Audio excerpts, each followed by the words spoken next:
মা বোনদেরকে আমি দৃষ্টি আকর্ষণ করে বলছি, মা শুনেন, দিনদার কোনো ছেলে যদি আপনি না পান, প্রয়োজনে আপনি রাবিয়া বুসরির মতো একা তাকিয়েন, তারপর কোনো বেদুইন, কোনো বেঈমান কোনো স্বামীকে আপনি বিবাহ করবেন না। যদি আপনার কপালে এমন একটি বেইনসাফিওয়ালা একটা স্বামী যদি আপনি পেয়ে যান, তাহলে আপনার পুরাটা সংসারে সর্বনাশ হয়ে যাবে।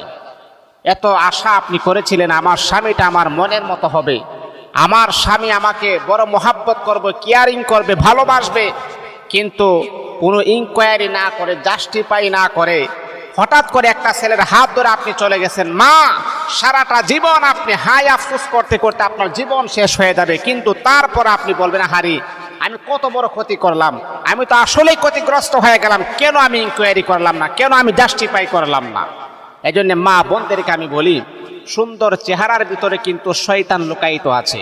সুন্দর চেহারা দেখে